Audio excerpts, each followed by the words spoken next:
Allahumma amin. Semua sehat? Saya mau manggil apa nih, bingung saya. Manggil ibu-ibu enggak juga.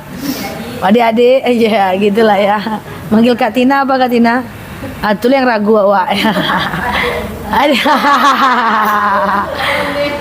Oke, alhamdulillah. Jadi kemarin nggak pengajian ya? Yang berarti udah 2 kali tertunda ya? Enggak ya? Itulah. Alhamdulillah, semoga hadirnya kita dalam majelis ini tidak mengurangi semangat kita, karena di pertemuan sebelumnya kita tak pengajian udah lebih kurang 2 minggu. Semoga tidak mengganggu konsentrasi kita, insyaallah. Selanjutnya, innallaha wa malaikatahu yusholluna 'alan nabi ya ayyuhalladzina amanu shallu 'alaihi wa sallimu taslima. Salawat salam kita hadiahkan kepada baginda Rasulullah sallallahu alaihi wasallam dengan lafaz Allahumma shalli ala Muhammad wa ala ali Muhammad. Izin suara saya jelas? Jelas ya? Baik, ibu-ibu aja lah ya. Udah terbiasa, enggak apa-apa lah, cincela. Jadi ya. Nggak kena denda dong kan? Ya, baik, insya Allah kita akan membahas sesuai dengan request ibu-ibu semua, kakak-kakak semua, yaitu terkait dengan cara ta'aruf yang benar hingga sampai kepada bagaimana caranya rumah tangga kita menjadi rumah tangga yang sakinah, gitu kan? Ini kayaknya pengen jadi istri soleha semuanya nih. Nah, nanti ada berapa pakem yang mesti kita lakukan supaya bagaimana caranya menghadapi suami dengan berbagai macam karakter. Nanti pakemnya ada. Tapi supaya semuanya tercover, ada yang belum menikah, sudah menikah, antara ada yang iya dan tidak, maka kita bahas mulai dari ta'arufnya sampai berumah tangga dan gimana caranya supaya yang berumah tangga bisa jadi rumah tangga yang sakinah. Oke? Oke. Pulang yuk. Pulang. Oke. Yang pertama adalah yang namanya ta'aruf. Ibu-ibu yang saya sayangi karena Allah, dijelaskan bahwa ta'aruf itu artinya adalah saling kenal mengenal. Tapi banyak sekali orang ta'aruf tapi nggak paham caranya, sehingganya beda-beda tipis dia dengan pacaran. Ya, maka ta'aruf ini ada tutorial syar'inya. Kita akan bahas, tapi dia bisa dilakukan untuk mengenal orang lebih baik. Kalau dilakukan cara ini, insya Allah masalah dalam rumah tangga akan semakin kecil. Biasanya kenapa masalah dalam rumah tangga itu semakin besar? Karena tak kenal dari awal. Ya, apa yang harus kita cari tahu dari dia, apa yang harus kita tahu dari dia itu nggak diprioritaskan. Maka ada dalil yang mengatakan bahwa wa min ayatihi an khalaqalakum min anfusikum azwajan litaskunu ilaiha wa ja'ala bainakum mawaddah warahmah, menciptakan keluarga yang mawaddah warahmah. Tapi mesti dimulai dari ta'aruf dong. Maka yang sudah expired ya sudahlah. Ini coba nanti boleh tanyalah ke teman-temannya yang sudah menikah. Kira-kira problem datang apakah memang karena ta'arufnya yang nggak benar? Biasanya karena itu. Ya, baik, ibu-ibu yang saya sayangi karena Allah. Dalam agama Islam tidak boleh namanya berkhalwat. Berkhalwat itu adalah bahasa lainnya adalah berpacaran. Tapi ta'aruf boleh. Nah, apa bedanya? Bedanya mantap banget ya, bedanya tegas banget. Bahwa sebenarnya kalau kita pilih cara ta'aruf, itu masalah dalam rumah tangga ada, tapi dia udah selesai sebelum menikah. Oke? Clear sampai sini? Saya akan jelaskan. Ketika Adam diturunkan di dunia, Adam itu turunnya di India. Dan Hawa kan di Jeddah. Makanya Jeddah itu artinya adalah nenek moyang. Bertemu di Padang Arafah, mereka berta'aruf, bertemu kembali di Padang Arafah. Maka ta'aruf adalah kenal mengenal. Dalam proses interaksi dengan yang bukan mahram, ya, siapa tadi yang lagi ta'aruf? Dia karena ibu loh, tidak bangga-bangga. Nah, dalam proses interaksi dengan yang bukan mahram, termasuk ibu yang adalah seorang istri, tidak cuma ta'aruf, yang interaksi dengan laki-laki lain, atau seorang suami yang interaksi dengan laki-laki lain itu sama. Oke? Dalam bahasa Islamnya ada 2. Pertama, interaksi dalam hal muamalah. Yang kedua, interaksi dalam hal jinsiah. Yang pertama apa? Muamalah. Yang kedua? Jinsiah. Oke. Dengan yang bukan mahram. Ini sebelum kita ke ta'aruf, termasuk suami-suami ibu atau ibu sendiri dengan laki-laki secara umum dulu ya. Secara umum, ibu dengan laki-laki lain atau suami ibu dengan perempuan lain, itu boleh berbicara tentang muamalah. Itu boleh. Muamalah itu apa? Jual beli, WA, ini berapa harganya? Oke bang. Gas bang. Oh ini gimana penjualan? Oke. Jual beli itu boleh. Walaupun dengan laki-laki lain. Yang kedua boleh upah mengupah. Ya, bang beresin, bang tolong cuciin mobil aku. Dia laki-laki. Ya, lalu kita bayar dia. Itu boleh. Itu namanya muamalah. Ya, atau saya masuk ke ruangan dekan itu sendiri, saya sendiri berdua aja dalam ruangan, tapi bicara soal muamalah, soal pembelajaran, itu boleh. Jadi bukan tak boleh berduaan. Tergantung ini interaksinya muamalah enggak. Makanya kenapa ibu-ibu dengan GOJEK, itu kan ibu pesan GOJEK ya, itu kan ibu berdua dalam motor, di atas motor. Kenapa dia boleh? Karena itu muamalah, itu upah mengupah. Tinggal dikasih batas aja. Ibu di angkot misalnya, nggak ada orang lain semuanya di dalam angkot itu. Cuman ada ibu dengan babang angkot. Tapi kan itu upah mengupah, itu boleh. Ini biar lebih paham. Interaksi dengan yang bukan mahram boleh pertama dalam hal jual beli. Itu boleh ya. Kemudian upah mengupah. Ya ibu punya orang taman laki-laki misalnya bersihin rumah ibu, yang penting ibu tutup aurat walaupun berdua saja di rumah. Tapi secara syariat dia dibolehkan. Karena itu hukumnya upah mengupah. Oke? Kemudian sewa menyewa. Ibu beli sewaan, ibu menyewa ruko, ibu menyewa ini gitu ya. Itu hukumnya boleh. Ya. Kemudian yang keempat adalah misalnya ibu beli sewa menyewa, upah mengupah dan hutang piutang. Hutang piutang itu hukumnya boleh. Misalnya ibu minjam uang ke laki-laki yang bukan mahram, laki-laki minjam uang ke perempuan yang bukan mahram, itu boleh walaupun cuman chat-chat aja. Itu namanya muamalah. Kalau ada suami ibu berinteraksi dengan laki-laki, dengan perempuan, tapi sifatnya muamalah, biarkan. Itu bukan syariat. Dan kalau ada ibu berinteraksi dengan laki-laki dalam hal muamalah, biarkan. Karena itu bukan pelanggaran syariat. Ya, bukan harus laki perempuan semua kita. Ya kadang-kadang kita kayak tukang cabai, kita yang beli cabai, dia laki-laki, kita perempuan. Oh kita masuk kedai orang, dia jualan tisu. Dalam kedai itu kan cuma berdua aja. Ya, itu bukan itu adalah muamalah. Itu boleh. Itu tidak akan berbahaya karena muamalah secara syariat itu hukumnya boleh. Jangan khawatir, jangan semuanya tidak dilarang. Semuanya tidak dilarang. Itu baru bahaya. Semuanya mau dilarang. Nanti terjadi kecemburuan yang tak pada tempatnya, rumah tangga berantakan. Nah, yang tidak boleh itu adalah jinsiyah. Apa namanya? Jinsiyah. Jinsiyah itu adalah obrolan di luar muamalah.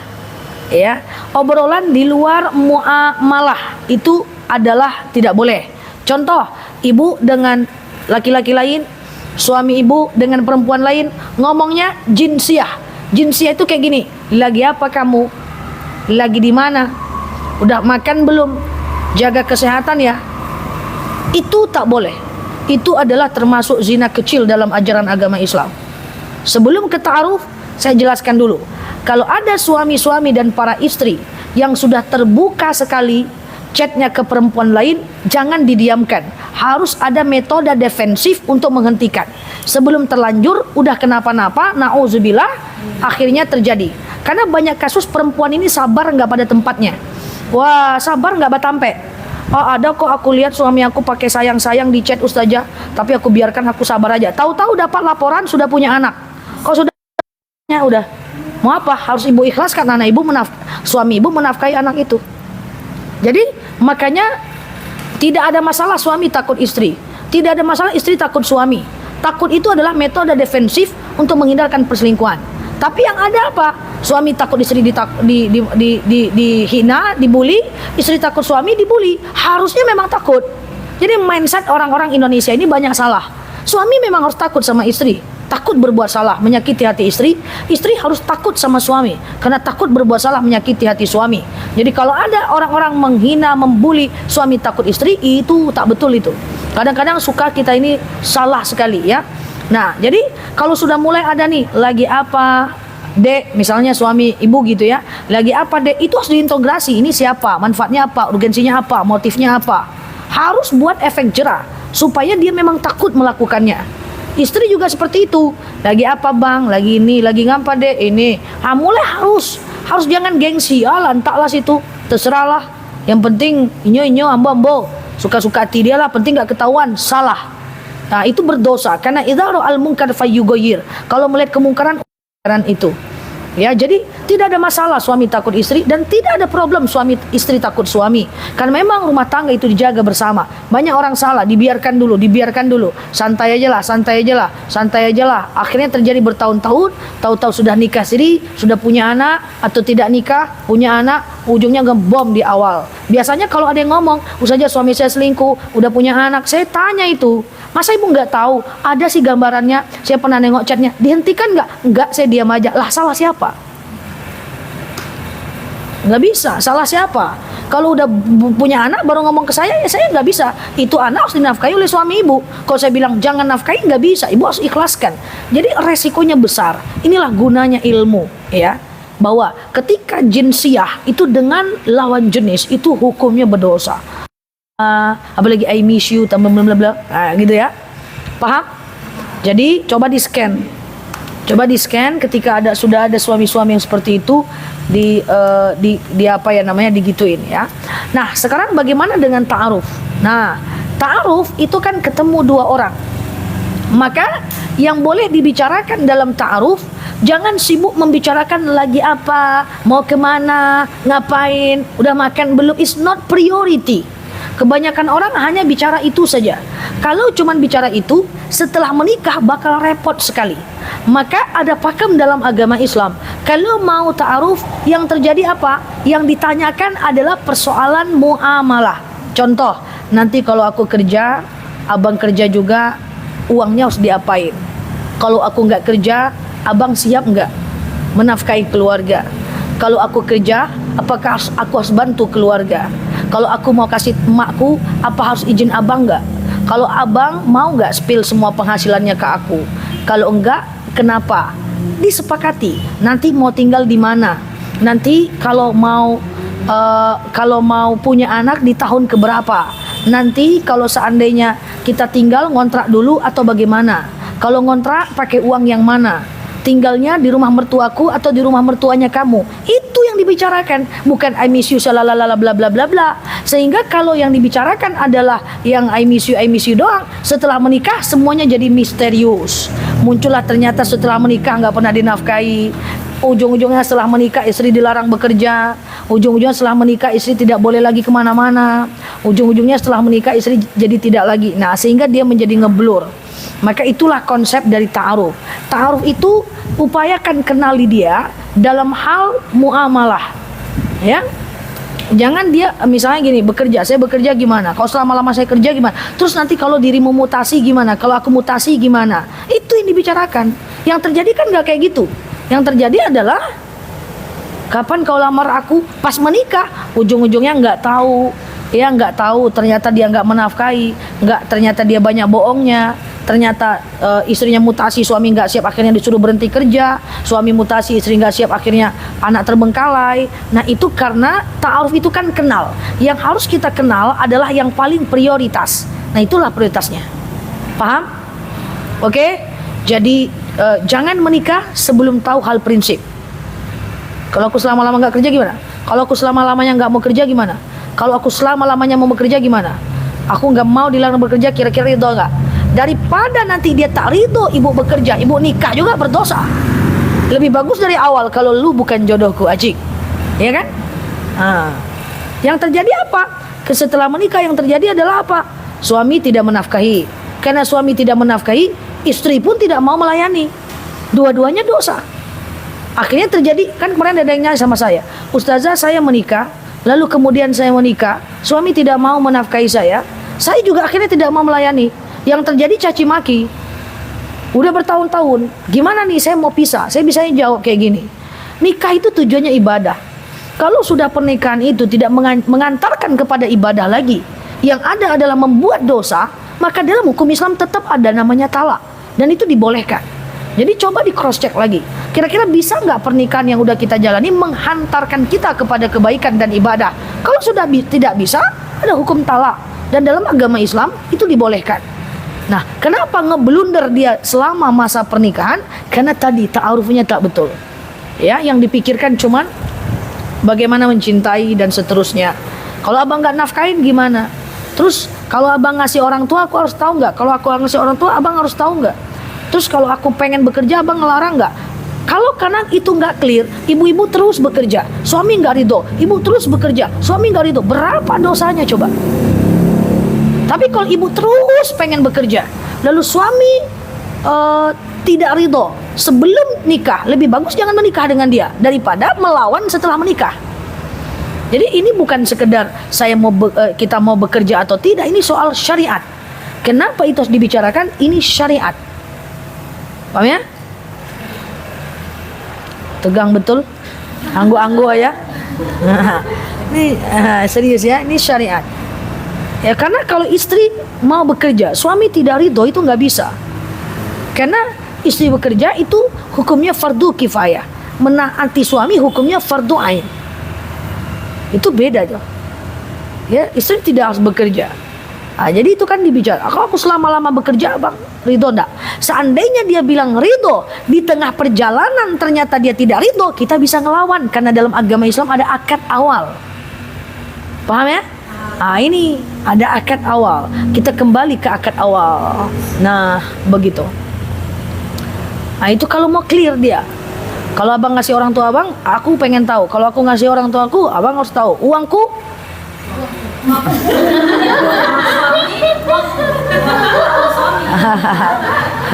uangku, uang abang, uangku. Tapi kalau abang susah, ada uangku. Misalnya, capcus lah.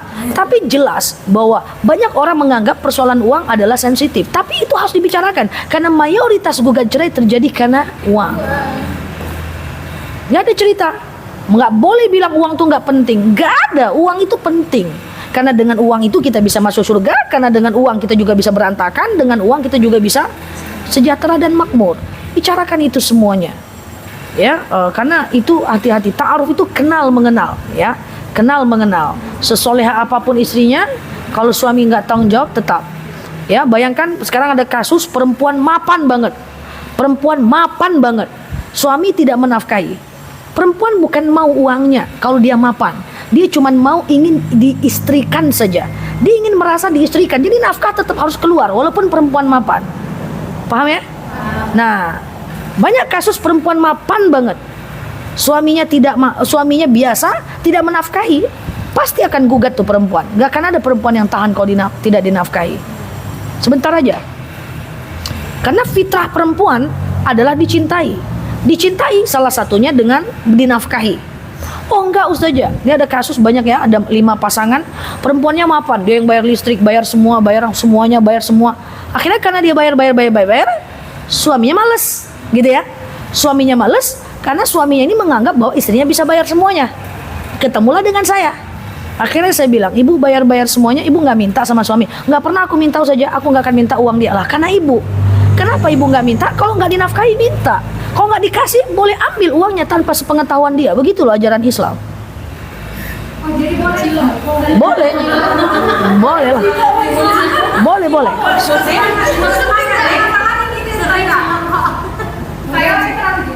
Saya mau nyuci, nemu duit 800.000 nih.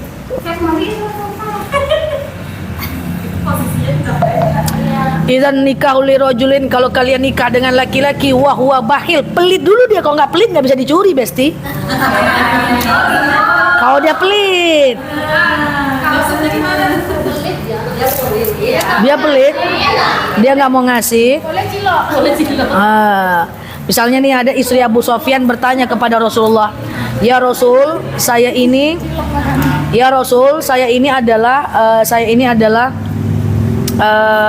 istri Abu Sofyan, orang kaya, tapi dia nggak mau menafkahi. Apa kata Rasul? Ambil uangnya untuk kebutuhan anak laki-lakimu, kebutuhan anak perempuanmu secukupnya. Jadi gini, kasus yang tadi ya, istrinya mapan. Karena ini kita negara Indonesia akan jadi negara maju. Negara semakin maju, dia semakin banyak perempuan yang lebih mapan dibanding laki-laki. Itu data statistik dunia. Ya, itu data statistik dunia. Semakin mampu, semakin berkembang sebuah negara, semakin banyak perempuan yang lebih mapan dibanding laki-laki. Itu data statistik. Ya, coba pergi ke negara-negara maju, itu perempuan semua etos kerja, dedikasi luar biasa. Jadi ada kasus perempuan yang bayar-bayarin semuanya, ibu kok nggak minta sama suami? Saya nggak mau minta saja, kau dikasih ya, kau nggak anti tadi ya. Tapi dia ngomel. Dia nggak ikhlas. Nah, saya bilang sama suami, "Bapak berapa sanggup kasih nafkah istri?" "Saya cuma sanggup 3 juta saja, sementara uang dia ratusan juta." "Bapak sanggup kasih 3 juta?" "Iya saja, saya sanggup." Istri mau terima 3 juta? "Saya yang penting ada saja." Ternyata yang terjadi, istri ini sok-sokan bayar semuanya, si suami ini cuma sanggup ngasih 3 juta, nggak pede. Oke?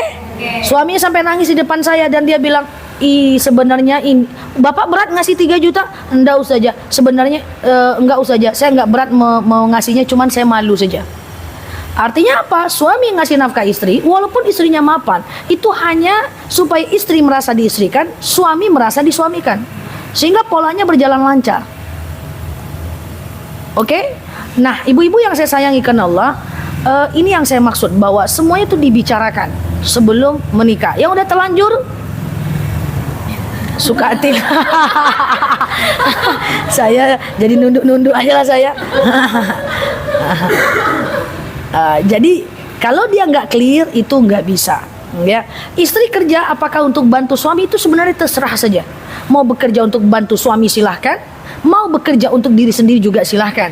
Tapi kalau bantu suami dia dapat pahala sunnahnya. Jadi suami harus dibicarakan, "Aku kerja bang, uangku ya, uang abang uangku ya. Tapi kalau abang kenapa-napa, aku ada." Kan mantap. Tapi kalau saya nggak gitu. Apa? Uangku, uang dia. Oh gitu, nggak bisa. Uang ibu harus uang ibu, betul. Uang dia tak betul. Dia harus menafkahi. Oh, tidak ada kewajiban seorang suami men-spill uangnya kepada istrinya. Ya, biasanya suami yang mau spill keuangan kepada istri, itu dia tengok dulu istrinya kayak gimana. Kalau istrinya berhemat, istrinya tidak mubadzir, dia akan spill keuangannya karena istri ada fungsi kontrol. Tapi kalau istrinya banyak-banyak belanja, saya sarankan kepada para suami-suami yang mendengarkan saya di sini, kalau istrinya banyak-banyak belanja, jangan spill keuangan kita. Karena tidak ada kewajiban seorang suami men-spill keuangan kepada istri, yang ada wajibnya adalah menafkahi sandang, pangan, papan. Nggak cuma dikasih makan. Kalau kasih makan sama kita kayak ayam, cuman hidup doang. Ya, sandang, makan, pangan, papan, pakaian dan tempat tinggal yang layak. Bukan cuma makan doang. Ini lebih parahnya, ada suami yang punya uang banyak, dia kasih cuma istrinya makan doang. Itu kita sama, maaf, na'udzubillah, sama kayak ayam cuma ngasih makan, cacing cuma ngasih makan. Manusia tidak cuma butuh makan, manusia butuh sandang, pangan, papan. Itulah nafkah. Kalau suami tidak menafkahi, minta, jangan malu. Ketika kita minta, intinya adalah kita melepaskan suami dari kewajibannya, supaya suami tidak berdosa. Karena kalau dia tidak menafkahi kita, dia berdosa. Makanya laki-laki yang tidak bekerja makruh menikah. Jangan nikah dulu. Saking wajibnya menafkahi istri. Makruh menikah laki-laki yang tidak berpenghasilan. Karena kalau sudah menikah, tidak ada cinta di dalamnya, yang ada hanya tanggung jawab. Bayangkan selama ini makan sendiri, harus memberi uang kepada orang. Itu effortnya luar biasa. Ya, apalagi laki-laki sekarang. Nah, kayak gitu ya.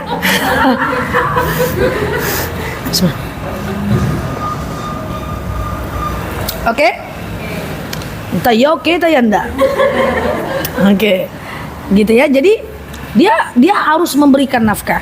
Kenapa ibu meminta itu adalah sebuah kewajiban, supaya ibu menghindarkan suami ibu dari kejahatan. Tapi mintanya selalu aja, jangan ngegas. Minta terus, jangan ngegas, ngomel-ngomel, nyindir-nyindir, nggak usah. Kan banyak minta nyindir-nyindir.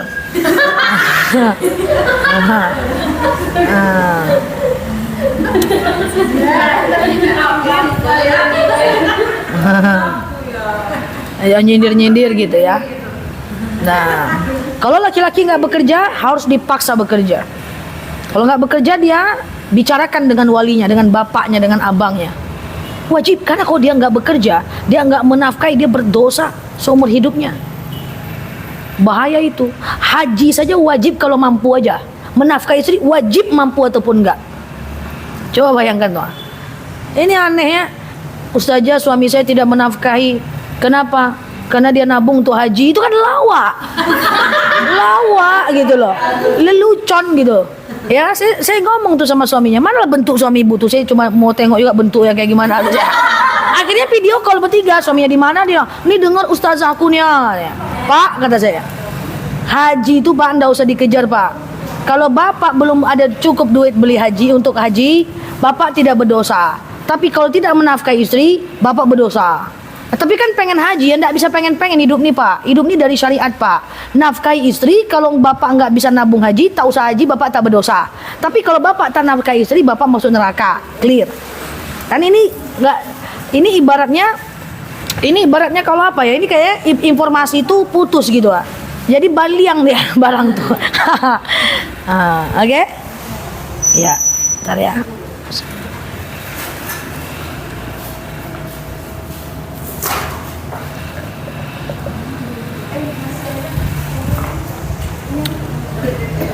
Dulu.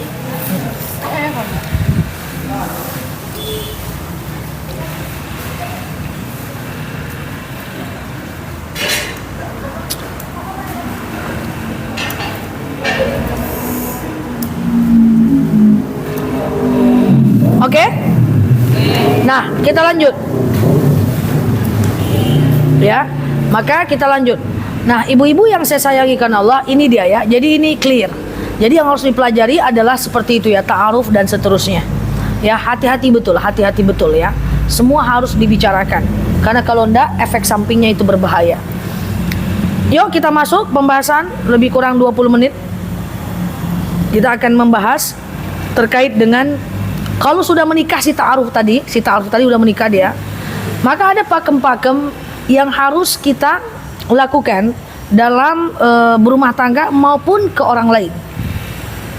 Ada dalil yang mengatakan yang pertama, ibu-ibu yang saya sayangi karena Allah, dengan suami, istri, teman, saudara, termasuk suami istri dengan anak.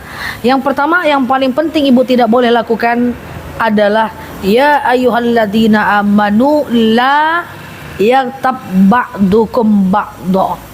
Hai orang-orang yang beriman, jangan kalian cari kesalahan orang lain. Ya. Jadi ibu-ibu kalau ada suami atau di sini ada bapak-bapak yang punya istri, yang paling pantang adalah jangan cari-cari salah suami istri kita. Aib orang kalau Allah pengen tutup, biarkan Allah tutup, berarti belum saatnya Allah tampakkan.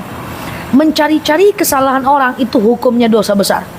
Makanya dalam agama Islam, kalau orang itu belum tentu salah, kita udah menyangka dia salah, pikiran kemana-mana, itu berdosa, melanggar syariat. Berarti kita masuk dalam dua golongan orang.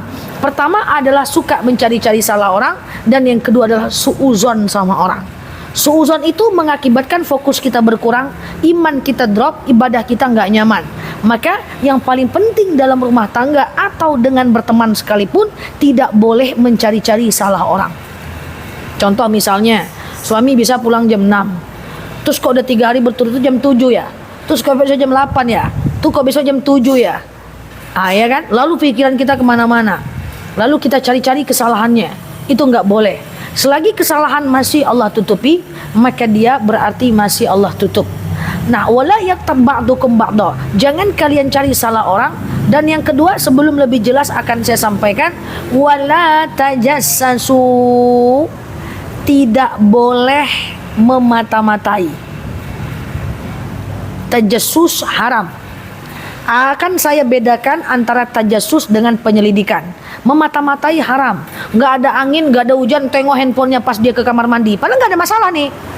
Tengok handphone istri, tengok handphone suami, tengok dompetnya. Untuk mencari kesalahannya itu nggak boleh.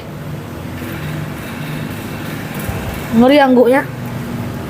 Apa pengalaman? Oke ya. Jadi dia nggak ada salah, ini masalah nggak ada. Memata-mata itu beda dengan menyelidiki. Menyelidiki itu boleh, nanti saya bedakan. Jadi wala yaghtab ba'dukum ba'dha, ya jangan kalian cari salah orang. Wala tajassasu, jangan memata-matai. Ya, jadi nggak boleh suaminya ke kamar mandi tengok handphonenya, istrinya pergi ke kamar mandi lihat handphonenya. Tak ada masalah, tak ada salah, dicari-cari. Ya, dicari-cari. Itu memata-matai. Maka kalau ada yang nanya sama saya, boleh nggak nengok handphone suami Ustazah? Saya bilang kalau nggak ada kasus nggak boleh. Itu tajasus namanya. Atau ibu pulang anaknya dari sekolah, kok anak ini lain-lain ya bentuknya ya, kok cemberut aja ya, tengok tasnya, tengok isi bukunya, tengok diarinya, tak boleh. Tajasus. Dengan manusia juga nggak boleh. Itu kemana dia ya, ngapain dia ya, kita tajasus. Kepo-kepo, tujuannya mencari kesalahan. Hah? Kepo nggak boleh, karena bukan urusan kita. Kerjakan bagian urusan kita aja. Urusan kita aja nggak kelar. Waktu kurang 24 jam. Saya ini bingung ini, waktu kurang 24 jam. Udah bangun lebih awal, tidur lebih akhir, kurang juga, nggak selesai juga kerja hari itu, ya kan? Nah, bertambah pula besok, ya udah besok lah, besok dikerjakan, udah bangun lebih awal, tidur lebih akhir, nggak juga selesai.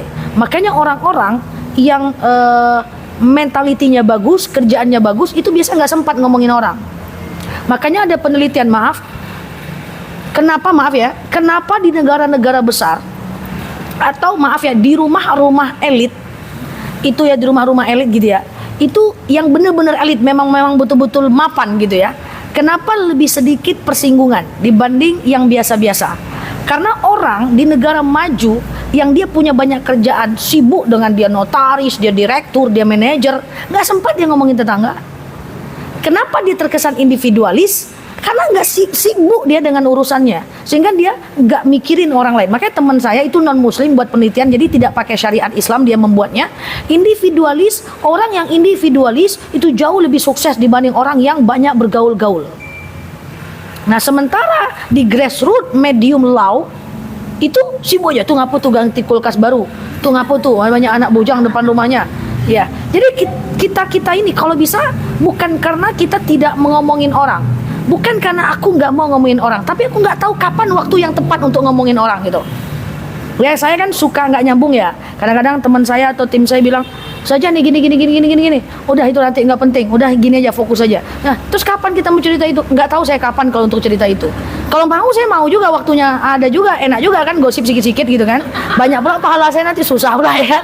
Tapi nggak tahu ya kapan waktu saya harus ngomongin itu, nggak tahu lagi. Karena udah bangun lebih awal, udah tidur lebih lama, nggak sempet juga gitu.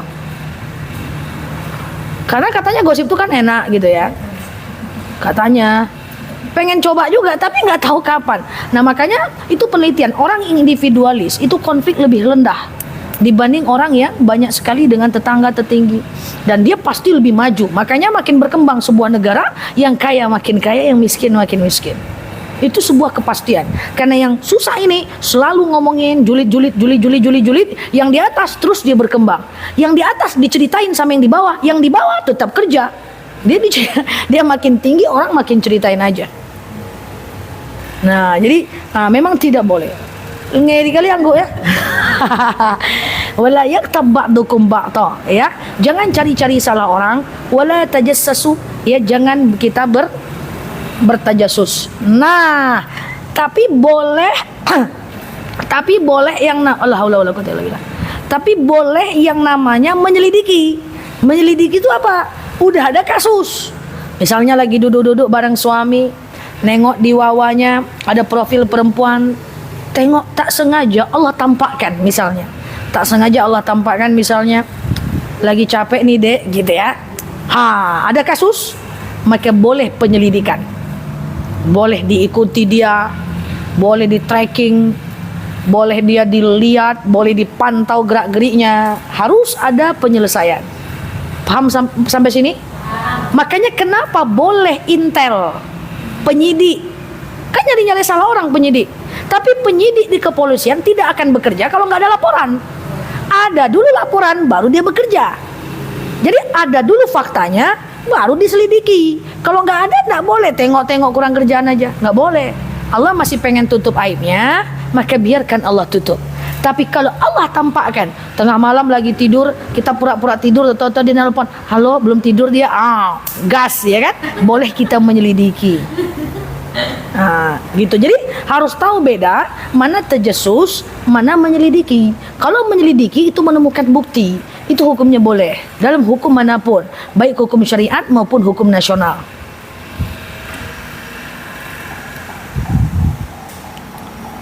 Oke? Itu yang pertama, jangan cari-cari salah. Kemudian yang kedua jangan memata-matai. Kemudian yang ketiga, kalau mau rumah tangga itu aman, ya kita itu merasa aman gitu ya. Kita harus punya perasaan untuk selalu bersyukur. Syukur ini tidak teori. Saya akan jelaskan cara bersyukur yang baik dan benar supaya kita tetap hidupnya lebih bagus dan tidak menderita dengan kondisi kita yang sekarang. Bu, kan kata Pak Ustadz bahwa syukur itu bisa membuat kita happy dan bahagia. Maka dalam konsep syukur bukan berarti tidak mencari lebih, bukan. Nah, kenapa banyak wanita itu masuk neraka?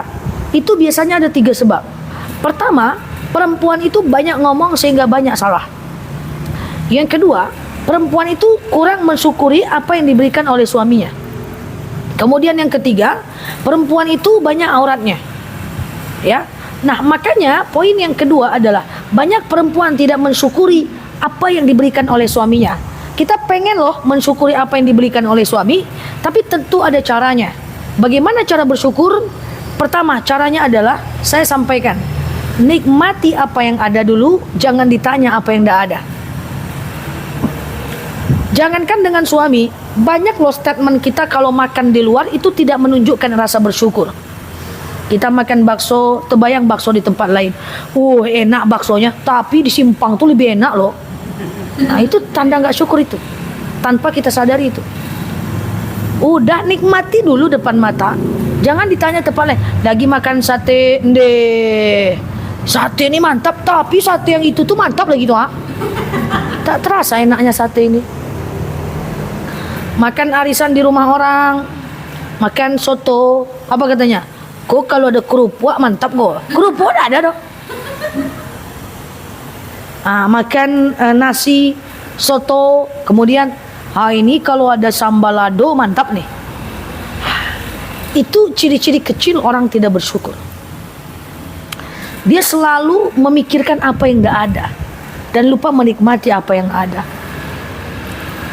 Tanpa kita sadari itu lisan-lisan yang dalam keseharian menunjukkan bahwa kita tak bersyukur. Makanya begini ibu-ibu yang saya sayangi karena Allah, mensyukuri apa yang diberikan suami tujuannya apa coba? Tujuannya adalah supaya keinginan itu di bawah pemasukan. Kalau ibu terlalu tidak bersyukur, orang tidak bersyukur akan banyak keinginan. Kalau orang banyak keinginan, maka efek sampingnya adalah dia butuh banyak. Kalau dia butuh banyak, dia tidak mensyukuri suaminya, ujung-ujungnya terjadi hutang riba dan seterusnya. Maka kenapa sekarang mayoritas penduduk Indonesia banyak makan riba? Karena tidak bisa mencukupkan apa yang ada. Pengen ini, pengen itu, pengen ini, pengen itu. Riba mobil, riba rumah, semuanya. Ya, saya akan jelaskan lebih detail supaya syukur ini bisa diamalkan, nggak sekedar teoritis. Saya pengen sampaikan, orang beriman itu adalah orang yang keinginannya di bawah pemasukannya.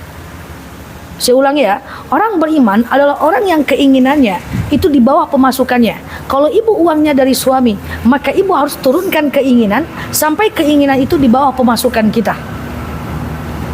Kita terhindar dari riba. Ya, jadi yang masuk lebih banyak dibanding yang keluar, kan gitu konsepnya. Tapi kalau keinginan ibu sama dengan pemasukan, itu bukan orang beriman, itu orang biasa. Dan yang lebih parah lagi, ciri orang yang tidak bersyukur adalah keinginannya di atas pemasukannya, sehingga dia menjadi hutang sana hutang sini. Na'udzubillah. Nah, ibu-ibu yang saya sayangi karena Allah, ini adalah konsep syukur.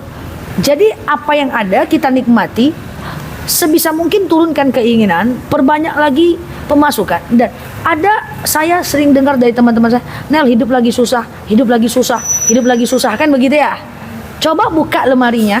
Saya sering bilang, buka lemari kamu, buka etalase kamu, buka semuanya. Berapa banyak baju, tupperware, piring-piring, keramik-keramik yang nggak kepake. Kalau itu diuangkan, itu mapan loh. Cuman cara hidup kita yang membuat kita miskin, sehingga dia dibuat-buat sendiri. Na'udzubillah. Jadi banyak bersyukur, nikmati apa yang ada, jangan tanya apa yang nggak ada. Ya boleh kita upgrade, suami kita bekerja lebih banyak, tapi istri harus keluarkan lebih sedikit. Saya ulang ya, suami kerja lagi banyak, istri harus keluarkan lebih sedikit. Biar ada kesejahteraan, sehingga lapang, bisa zakat, bisa sedekah, dan seterusnya. Oke, pertama jangan cari-cari salah. Yang kedua, jangan bermata-mata. Yang ketiga, perbanyak syukur.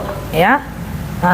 Dan yang paling penting adalah tentang perbanyak bersyukur ini, jangan bandingkan nasib kita dengan nasib orang. Nggak bisa. Nggak bisa. Ya, dan jangan juga merasa harus di atas orang. Ya, karena yang dinilai itu bukan apa yang kita gunakan, tapi nilai diri kita. Ya. Kemudian yang keempat, ibu-ibu yang saya sayangi karena Allah, sedikit lagi bahwa kalau mau rumah tangga sakinah, kalau mau kita baik-baik semua, ya, maka terimalah kekurangan pasangan. Al-insan fi mahallil khata' wan nisyan. Manusia itu tempat salah dan lupa. Tak ada orang yang sempurna. Saya pun pening kalau dengar curhat orang. Saya udah 20 tahun ceramah. Itu curhat orang pening saya. Misalnya ibu ini curhat ke saya, Ustazah, saya sedih. Kenapa saya sedih? Suami saya pendiam kali Ustazah. Kalau ngomong dengan suami saya kayak ngomong sama dinding rasanya. Berarti suami pendiam salah. Nanti ibu ini curhat lagi, Ustazah, saya mau curhat. Kenapa curhat? Ibu, apa masalah? Suami saya suka ngomong saja. Saya lagi masak dia ngomong, saya lagi makan dia ngomong. Penat saya menanggapinya. Sekarang saya tanya sama ibu-ibu semuanya, yang benar tuh yang pendiam atau suka ngomong, Bun? Saya pun pening juga, mana yang benar? Nah, kenapa? Tak ada yang salah dengan pendiam dan suka ngomongnya. Yang salah itu adalah karena kita tak bisa menerimanya apa adanya. Pening saya tuh. Jadi suami yang kayak apa loh orang-orang ini mau ke saya? Kan seperti itu. Ketika kesalahannya tidak berefek kepada ibadah kita, kesalahan suami nggak ngefek kepada tanggung jawabnya, tidak berefek kepada perputaran ekonomi keluarga, biarkan aja lah. Tapi kecuali kalau dia malas, kemudian dia berhutang, dia mengambil hutang kita yang harus bayar, itu baru selesaikan secara adat, ya kan? Nah, jadi sebenarnya adalah bukan bentuk suaminya, tapi karena kita yang tidak bisa menerimanya apa adanya. Maka ke suami atau ke orang lain, ke istri, ke teman, ke sahabat, saya sering bilang apa? Ingat baiknya orang, jangan lihat buruknya orang. Karena kalau dilihat buruknya ada, dilihat baiknya juga ada. Misalnya nih ada suami yang pendiam, nggak apa-apa lah dia pendiam, yang penting nafkah jalan misalnya. Atau suami yang cerewet, nggak apa-apa lah dia cerewet, yang penting setia. Atau LDR, nggak apa-apa lah jauh, yang penting setia daripada dekat tapi mendua misalnya. Ya kan? Jadi ada kebaikan-kebaikan yang harus kita ingat. Jangan seakan-akan karena kesalahannya yang kecil kita tidak menghargai kebaikan yang selama ini ada. Ya, jadi ibu-ibu yang saya sayangkan, ingatkan kelebihannya. Nauzubillah kalau ada di antara kita ini suami-suami yang udah ngasih nafkah kita 10 tahun, 20 tahun, suatu ketika dia di PHK, ya udah support lah. Karena kenapa? Karena dia udah berbuat banyak saat dia bekerja. Kalau dia jatuh ya kita support lah. Ya, jangan sedikit-sedikit terus marah-marah. Dia nganggur baru 2 bulan, dia ngasih nafkah udah 8 tahun. Ya kasih waktu lah. Ya kasih waktu. Kecuali kalau dia benar-benar nggak mau kerja, maka harus dipaksa bekerja supaya dia tidak berdosa. Ya, kan ada kasus ya, suaminya kerja 15 tahun, baru 3 bulan nggak kerja dia udah ngadu. Ustazah, suami saya nganggur. Saya biasa tanya berapa lama? 3 bulan. Dia kerja berapa lama? 14 tahun. Bayangkan, 14 tahun dia ngasih ibu nafkah, 3 bulan baru libur. Santai aja lah dulu. Makanya kemarin saat di atas kita nabung. Setelah itu kita betul harus siap-siap. Ya, jangan baru dia kerja 20 tahun, kemudian dia nganggur baru 8 bulan kita udah stres. Yang nama hidup itu kadang di atas, kadang di bawah. Kita sehat 20 tahun, sakit kita 7 hari mah itu biasa aja. Ya. Baru sakit sedikit udah ngeluh. Lah sehatnya kan 20 tahun. Gitulah maksud saya, melihat baiknya Allah, ya, melihat baiknya orang lain, itu akan membuat kita lebih tenang. Melihat baiknya diri kita, kalau kita salah ya maafkan diri kita, ya, itu membuat kita menjadi lebih tenang. Oke, itu aja pakemnya. Pertama ta'aruf, boleh muamalah, tidak boleh jinsiah. Kemudian dengan orang ketiga, laki-laki dengan istri orang, perempuan dengan suami orang, boleh muamalah, tidak boleh jinsiah.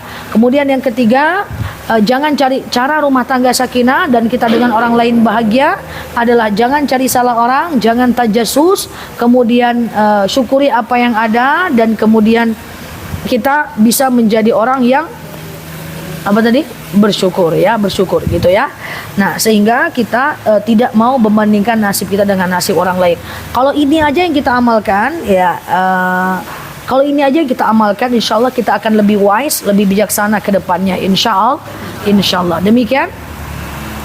Wallahu alam bisawab. Kalau ada yang mau tanyakan dalam dan luar tema silahkan. Kalau tidak kita cukupkan. Silakan. Silakan, Mbak. Oh, nggak apa-apa. Nggak apa-apa. Tanya aja. Kalau nggak ada kita tutup.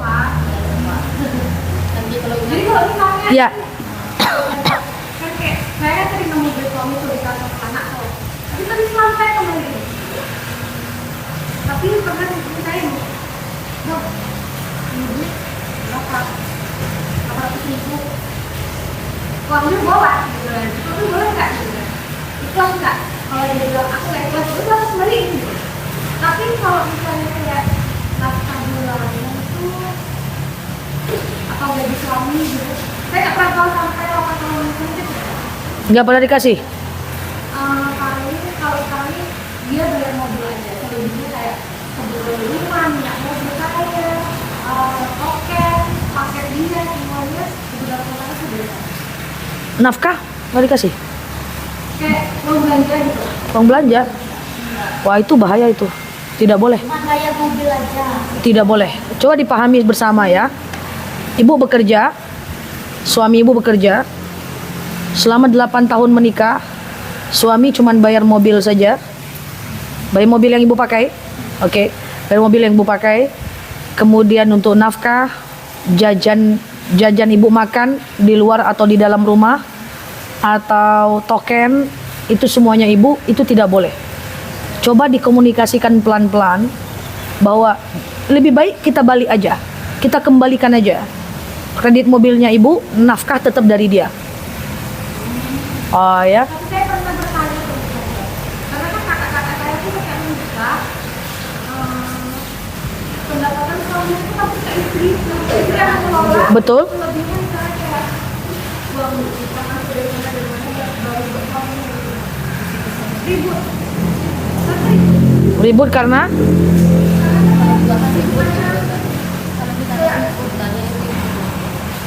Setiap misalnya di pokok misalnya gak usah terlalu banyak 5 juta ngasih ke istri, pasti kan di luar itu ada uang bahkan ada orang lain pulang dari semua keluar ada itu nggak pernah sampai hari ini pasti selalu begini sampai sekarang saya nggak pernah tanya jadi abang bukan gaji abang mana, tapi abang mesti memang menafkahi. Kalau gajinya 10 juta, dia kasih 4 juta. Dikasih 10 juta, dikasih 5 juta. Walaupun ibu mapan, dia tetap harus memberikan. Ini bukan soal duit, it's not about money. Tapi ini soal kewajiban. Ibu punya penghasil 100 juta misalnya. Suami punya penghasilan 10 juta. Dia tetap harus kasih ibu, walaupun tidak semuanya. Itu kalau ibu menangis seperti ini, itu pertanda ada luka di hati. Ini maaf ya, bukan apa-apa ya. Itu pertanda seorang istri ketika tidak dikasih nafkah seperti ini ya, itu ada luka di hati. Kemudian beliau menangis, itu aras akan bergoncang. Itu suami dosa gede loh. Suami lagi ngapain tuh sekarang tuh? Itu dosa gede loh. Makanya hati-hati ya, laki-laki hati-hati. Jadi saran saya, bu, nggak ada masalah bu, berantem, dia marah dengan ibu minta uangnya, itu lebih baik bahwa kita nih berantem melepaskan dia dari dosa loh. Jadi jangan takut. Menurut saya tuntut saja, tuntut dengan bahasa yang baik ya, diminta. Kalau nggak dia kasih nafkah itu diminta. Minta itu bukan kita mata duitan, bukan kita matre, bukan. Tapi diminta itu adalah memang itu kewajiban dia dan tugas kita melepaskan dia dari dosa. Gitu. Izin saya bertanya bu, sebelum nikah tidak ada pembahasan nafkah dari dia, apa itu nggak ada ya? Nggak ada. Nah, saya cuma bilang kalau kita nikah aku masih pengen dapat kerja. Mbak, gitu aja. Tapi pola nafkah tidak diberitahu. Oh, nah itu ya. Jadi saran, udah pernah diminta? Udah pernah nanya itu seperti bang, bukannya biasanya kalau misalnya orang-orang itu biasanya pasti dikasih gaji misalnya lah gaji abang 5 juta harusnya kasih lah ke adik 2 juta Iya, betul. untuk belajar rumah nggak pernah aku aja nggak punya gaji aku nggak tahu gaji berapa malah sekali 2 kali 3 kali sampai 10 kali itu terus gaji saya nggak pernah Oh iya, iya. Harusnya dituntut Kalau dia tidak kasih, kasih efek jerah sedikit saja. Caranya terserah ibu saja, supaya itu keluar. Itu nggak bagus. Itu suami ibu selama ini udah berdosa besar tuh. Gimana nanti?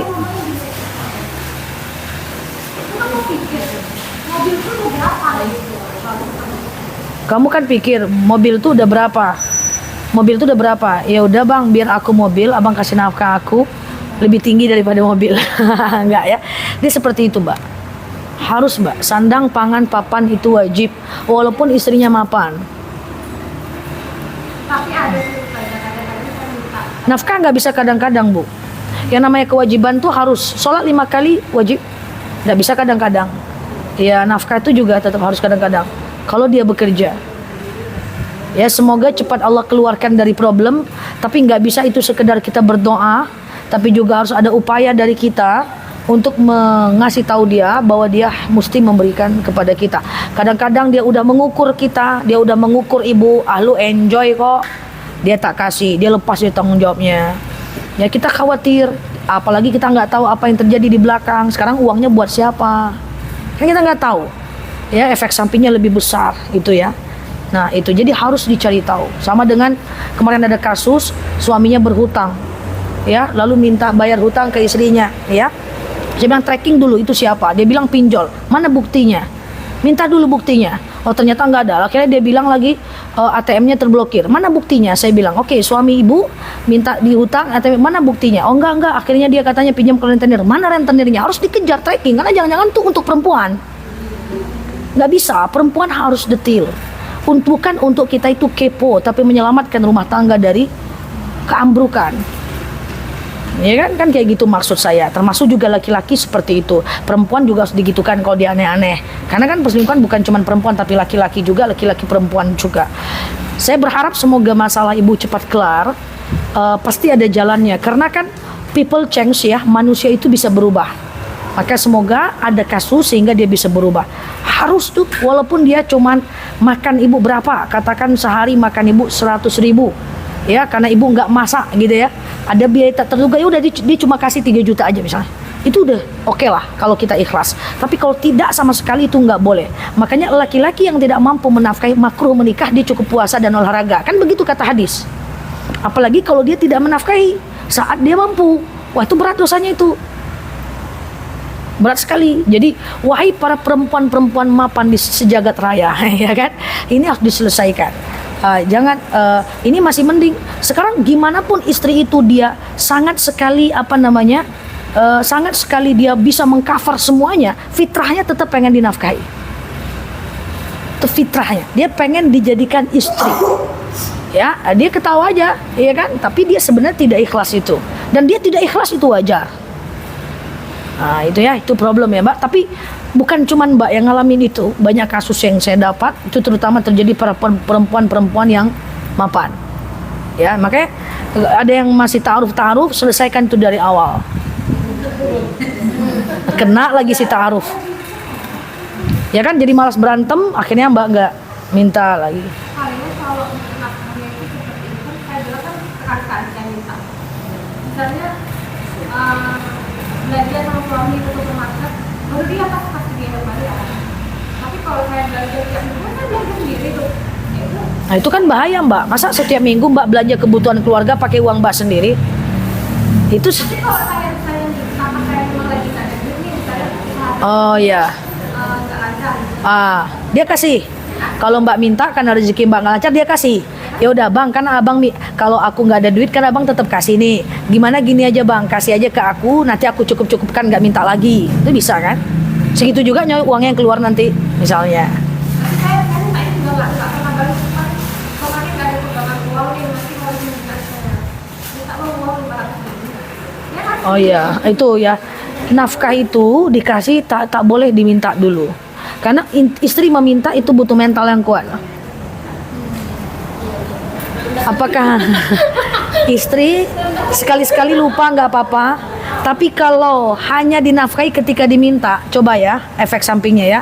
Saya istri, ibu suami, nggak pernah lah ibu kasih nafkah. Saya minta dulu, meminta tuh aja butuh istikharah pula dulu tuh mungkin kan, istikharah pula dulu, minta ndak ya, minta ndak ya, minta ndak ya. Mana mau kita istri kita sesusah itu ya kan? Ya kan minta. Ya kalau responnya bagus. Kalau responnya ndak ada dong, mati awak. Dua lagi kan kena ya, mental rusak, mental lagi kerusak lagi yang kedua. Meminta itu tidak mudah. Maka idealnya kasih sebelum diminta. Seperti kita bayar orang yang lagi bekerja, bayar sebelum keringatnya hilang. Ya, konsep kewajiban itu harus ya, bukan insidentil. Ya, tetap aja polanya belum betul, tapi ke depan semoga ada jalan keluar. Bukan cuma ibu, banyak sekali orang di luar yang seperti itu. Meminta dengan suami bukannya mudah. Dia biasanya ngasih tanggal 3 gitu ya. Tahu-tahu tanggal 5 kok nggak nampak hilalnya. Nah, ada yang saking takutnya minta, dia tanyalah ke teman kantor suaminya, woi gaji udah gajian nggak? Ketahuan lah keluarga jadinya, kok aku nggak cair ya? Oh, tak betul tuh suami kau, berkelahi lagi. Nah, jadi kasihlah sebelum diminta. Toh uang yang dikeluarkan sama, angkanya juga sama kok dikeluarkannya. Iya kan? Mau dikasih di tepat waktu atau ditunda nggak akan berbunga, dia jadi rumah dalam kantong tuh. Kasih aja lah, kalau itu udah tugas kita sebagai suami. Kan menikah kemarin harus ada konsekuensi, nafkahi, udah gitu aja. Oh enggak, aku tunda nafkahi istriku saja, ngapa gitu? Biar berbunga, dia menjadi emas, kan nggak ada. Cepat atau lambat dia harus diberikan, kasih aja lah. Insya Allah ya, kalau istri ridho, istri ikhlas, doanya itu sampai ke ares. Iya kan? Nah, gitu. Ini bukan karena saya perempuan. Saya bicara dalam standar syariat saja. Wah, ustazah perempuan makanya laki-laki wajib nafkahi. Tanyalah kepada ustadz yang laki-laki. Kalau ada ustadz laki-laki bilang tidak wajib, kita gorok ya sama-sama. Pasti laki-laki wajib menafkahi, ya. Gitu ya. Gitu ya. Oke? Semoga Allah mudahkan ya, Mbak. Iya. Apa, Mbak? Apa, Bu? Harus ada akad. Jadi ini uang makan, ini uang harus digituin nggak? Oh. Nafkah itu harus ada akad nggak? Ini uang makan, ini uang Anda harus. Itu bukan ini uang dia ngasih ke kita gitu, harus ada. Enggak harus. Enggak harus. Karena kan kayak kami kan ini sama nih ceritanya. Iya. Penghasilan kami satu dan Iya. kami ngerjainnya dua-dua gitu. Iya. Sama. Jadi kan nggak jelas nih uang istri mana, uang suami mana. Iya, sekarang maaf, rekeningnya rekening ibu atau rekening suami? Rekening masuk Suami. ke rekening suami. Ibu bisa tracking rekeningnya? Bisa tracking rekeningnya? Waktu itu tahu kan berapa di sana tahu. Oh ya udah aman. Nggak apa-apa. Nggak apa-apa. Maksud itu kan ketika kita butuh ya kita ambil aja dari situ ya. Iya. Dia makan, dia Iya. pangan, Bisa. semua dari situ. Bisa, nggak apa-apa. Nggak ada perbedaan. Enggak. Adanya Itu kan pola yang berbeda. Kalau polanya aja nggak apa. dia kasih duit nih, misalnya bulanan ke kita. Gaji kan semua sama kita Ustazah. Jadi itu udah termasuk kalau kita gini ya kan kita sharing ya, otomatis biasa gaji suami kan masuk ke istri kan. Nah itu tuh nafkah tuh Ustazah udah termasuk semua, misalnya termasuk semua dari makan, kalau dari baju kan nafkah kan Ustazah, misalnya baju, skincare kita, kebutuhan ini jajan itu udah masuk ke situ atau dia harus beda lagi nggak sih? Dia tergantung akad berdua. Dek, ini ada uang 5 juta. Pandai-pandai lu ya, selesai dah. Sisanya ibu sedekahkan pun boleh. Tapi kalau nggak ada yang kayak gitu kan? Nah, ini kan pola pertama. Pola kedua adalah suami istri bekerja dua-dua. Rekening satu. Akadnya lain lagi. Pokoknya kita pakai bareng-bareng ya, itu juga akad namanya. Iya kan? Itu juga akad. Atau, Dek, ini 2 juta untuk makan uang sayur. Ini 1 juta lagi bolehlah untuk tabungan kamu aja kalau kamu mau beli apa-apa. Ya 1 juta ini buat kamu lah jajan kamu. 1 juta ini lagi untuk kalau untuk anak semuanya SPP anak. Kalau dia ngomong kayak gitu juga nggak ada masalah. Polanya terserah. Yang penting dia menafkahi. Oke? Sama-sama tadi tuh wajib tahu dia. Misalnya uang itu Enggak, apakah yang sama-sama wajib tahu dia tergantung keinginan dia. Kalau udah berjalan slow kayak gitu nggak perlu tahu dia.